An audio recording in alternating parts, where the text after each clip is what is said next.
Get ready on your right. Now, 1, 2, 3, in, 1, 2, 3, out. In, out.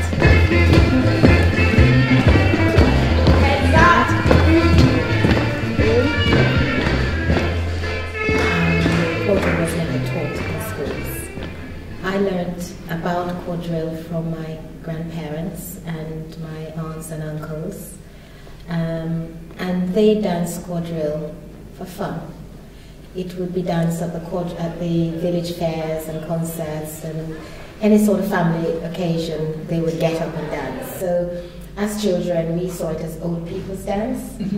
We weren't allowed to dance quadrille. We were only allowed to watch. When I came to England, oh well, we were into hip hop and everything else, ska and reggae, and quadrille was sort of old people's dance. But then I joined the Nurses Association of Jamaica, and they were putting on a cultural evening, and they wanted something slightly different, historical.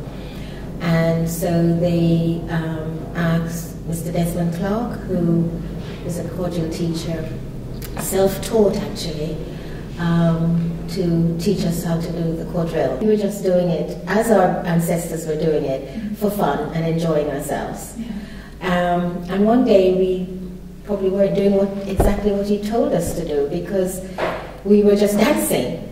And he stopped the music and said, do you all know why you're dancing? I said, well, we're just having fun.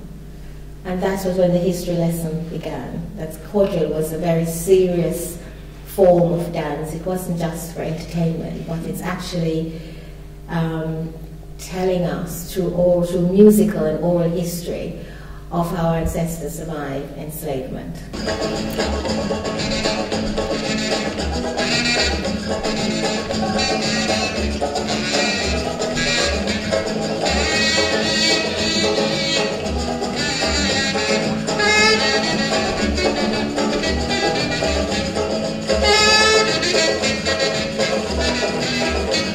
In Jamaica, quadrille is danced in two different forms.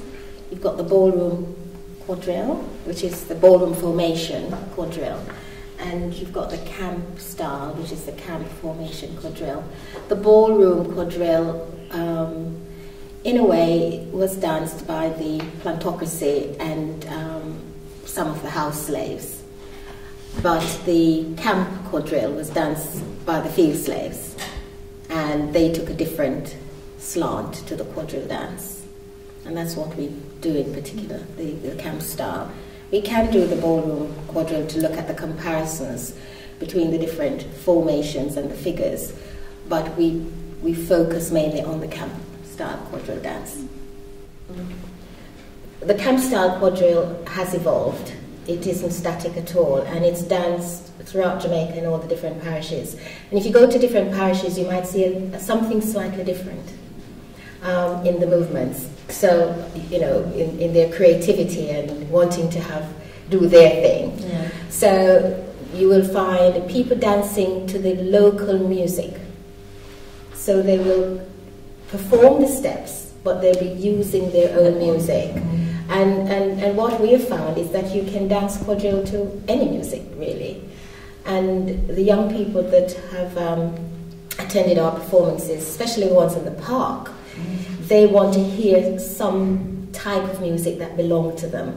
And so we dance quadrille to their music, and they rave. But there are certain pieces the classical pieces, obviously to the orchestral music that came to the Caribbean from the English musicians. But the enslaved Africans taught themselves how to make their music from natural resources.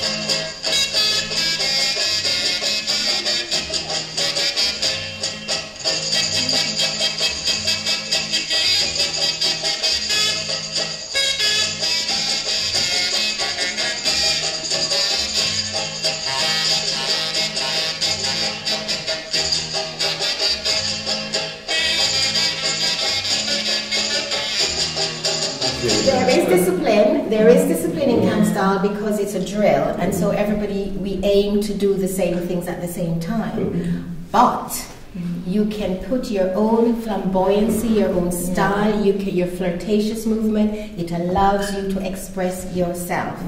And I think this is one way of the mimicking, but also empowering themselves and say, well, you can't dance. This is how we dance in Africa. And they were forbidden to do their own dances, so they were using and blending their own style of dancing with the English dance. I spoke to my aunt in Jamaica. She said to me that quadrille had elements of dikimini and kumina involved in it. So could you talk a bit about that? Yeah, I went to Jamaica a couple of years, 2 years ago, and what I did observe, the quadrille I was taught here was different. When I went to Jamaica and looked at the other 9 cultural dances, and then saw the quadrille, I did see elements of Dinkimini, Etu, Kumina, a blend of, dance hall. There was a blend of all the dances. That's why I'm saying it is evolving. It hasn't remained static in Jamaica at all. There are some set figures that, you will do at the demonstration. But you can see in our dance that the foot movement, the body movement, the whole body is acting, which is part of the Kumina and the Dinkimini, which is very erotic. So elements of that are seen. That doesn't mean to say that, because I say we remain practically the same. Yeah. But being an Afro-Caribbean, the African will come in everything with, like the bam shaking on all this. Because when we come in, the ladies must show, whereas you imagine the English people, they will be more regimental, sort of. Whereas the African will come out of us wherever we are. It's a flirtatious so you see the body movement will be an African body movement, but stay in the,